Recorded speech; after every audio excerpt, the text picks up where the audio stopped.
If it doesn't give back to me positively, it's a clear no. It's a clear and sweet direct no. And I used to think that it was rude because I would think that people would think I don't want to do the work. It's like, no, I'm just putting myself first, and that's fine.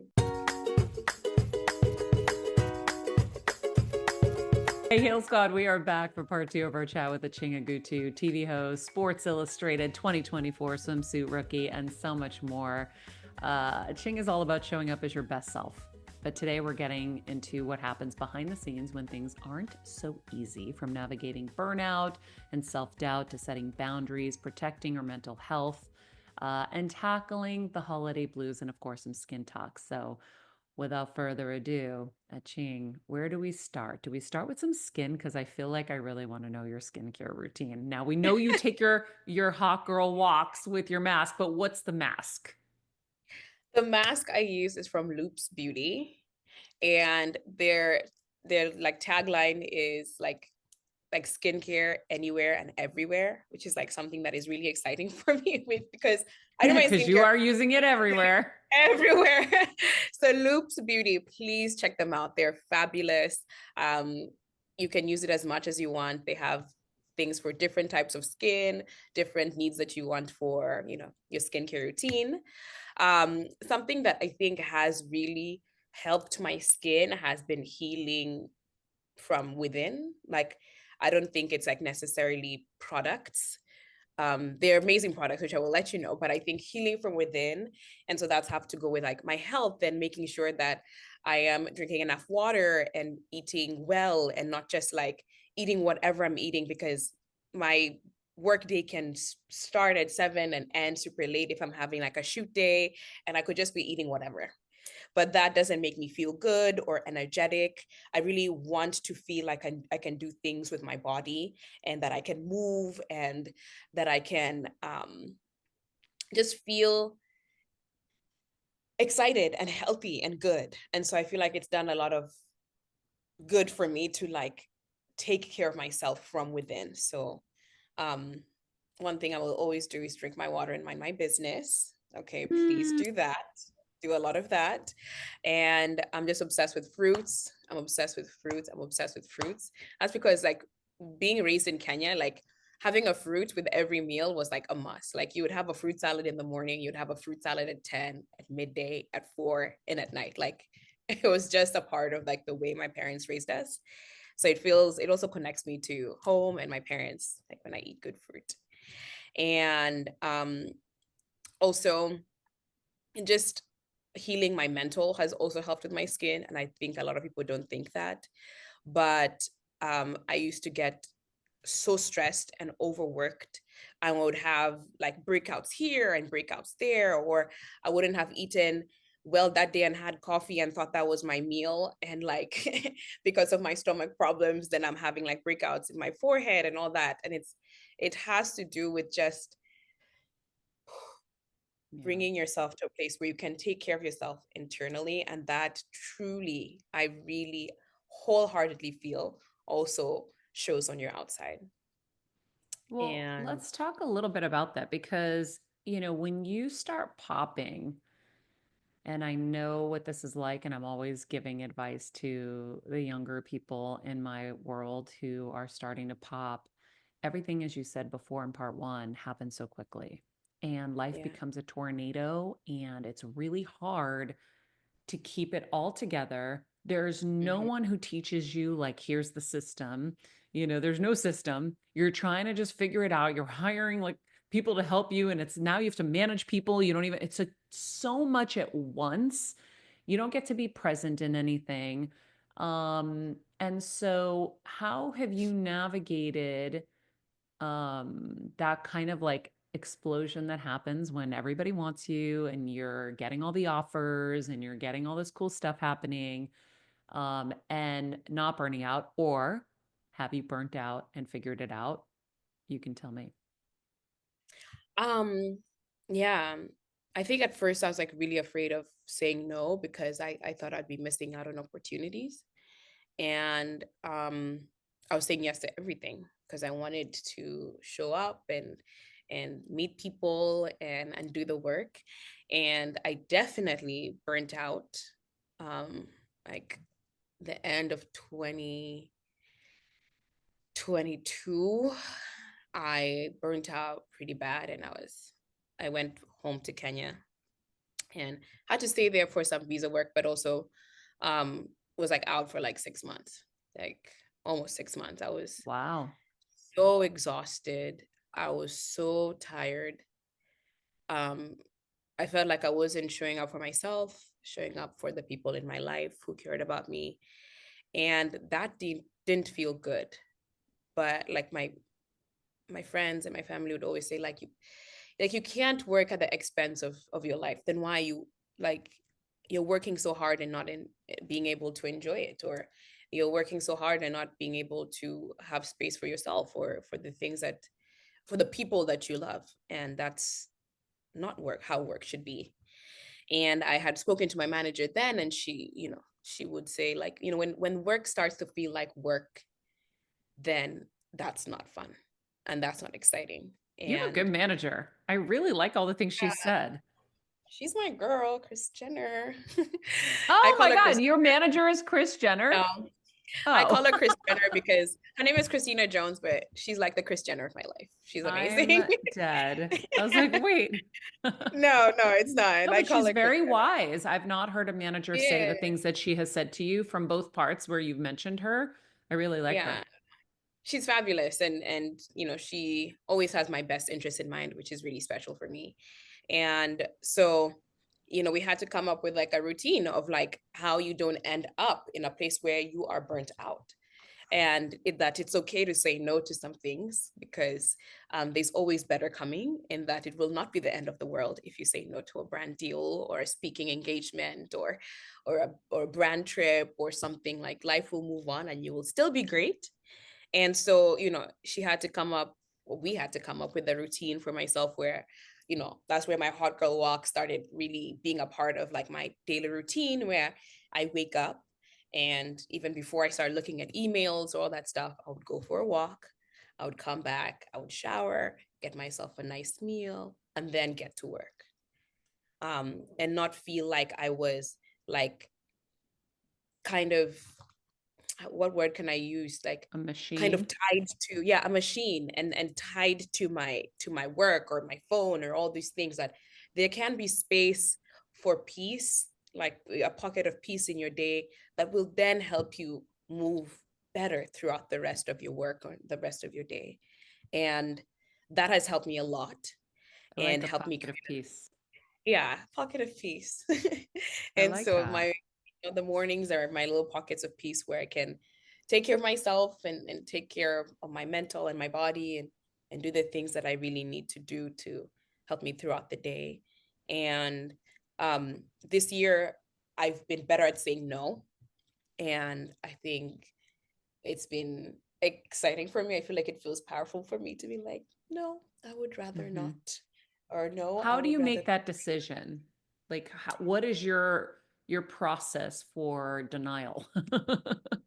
My process for, so I think if it doesn't spark joy for me, if it doesn't add any value um to me or my space, or what I'm trying to do, if um I think I would say those two things, because I would say yes even if they were just going to, like, it was just like a quick trip. But then I would come back, and then that Monday I'd have to be back working even harder because I missed a few days of work or content creation. It was like, why can't I just say no and have a gorgeous, delicious weekend to myself or with my friends or family, and then get back to work on Monday and I'll be fine, right? And have a campaign shoot and do all those things. Like, if it's not adding anything to me positively, in that, like, if I like, it will make me more stressed, more anxious, um like questioning things. I don't want to live in that kind of mental space. And Hmm. so if it doesn't give back to me positively, it's a clear no. It's a clear and sweet, direct no. And I used to think that it was rude because I would think that people would think I don't want to do the work. It's like, no, I'm just putting myself first, and that's fine. And that it's okay to live like that. And I feel like I'm also living in a place of abundance where things will always come back tenfold. And so if I say no now, it might come back later. It's a bigger yes, or it's a bigger no. So yeah. I am impressed that at a young 28, you are already there. It took me forever. And even recently, it was just like something came up. And every time I looked at the email, I looked at it with dread. Oh yeah. And I was like, yeah, that's not going to happen. I'm not doing that. I just Mhm. can't do it because if I'm already dreading, like we have to have a process in life. You know, we've had Mhm. different people on the show that have taught us so many things. I remember somebody else had said, always when someone asks you for something, say, that sounds great. Let me get back to you. Let me get Yeah. back to you. Let me get back to you. Let me get back to you. It's such a great line um, because it gives you time to really feel and assess, not go to your people pleasing and say yes. Really like think about, do I feel good about this? Does this, like you said, does this spark joy? Is this something I really want to do? Is this Yeah. something that I want to give my time to? For me, once I have that like dread, I'm like, get out. Like, no way. There is no God. time in the budget Yes. to feel that way because it's only going to get worse and worse and worse. But it took me to the last maybe few years, very few last years to get to that place. So you're already ahead of the curve. And, I'm that's when trying. burnout really hits is when you are just saying yes to everything and not to yourself. Yeah. And this is my year of being a recovering people pleaser. So I feel like um yeah, I think I would give a lot to people and then not be able to give enough to myself, or give a lot to people and then hope that they would give me back the same, and it won't be that. So it was just like a cycle of of disappointing myself, and I just didn't think that was sustainable for myself for living. And so Yeah. covering people pleaser here. There's a Um, lot of us. what did you do to recover when you were in Kenya? I was with my parents a lot, and we were in their country home in where my grandparents' house is, and I was there for a while because I hadn't been back to Kenya since 2017. So it had been a few years. I had seen my parents 2 years before that, but then it was long already. So I just felt like I needed to be at home and kind of just let go, and not feel like I had to be a specific person or any kind of person, just live. And I love being at home because my parents still think I'm a baby, even though I'm Mm, 28.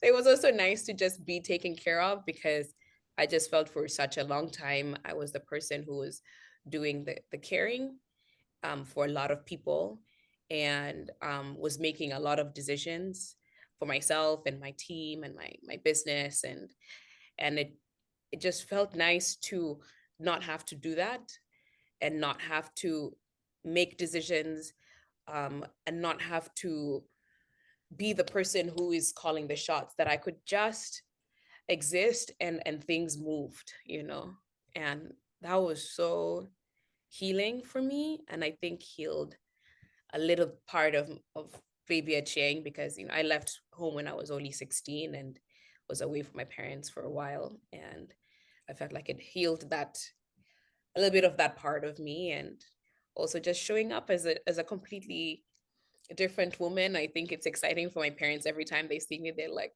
"Oh, your hair is dyed, or you cut your hair, or your style is different," and I think they're also just trying to figure out how to continue supporting me, and experience this new life I have. And now that I've been posting them more, people know them. My dad loves it. My mom's not super fond of it.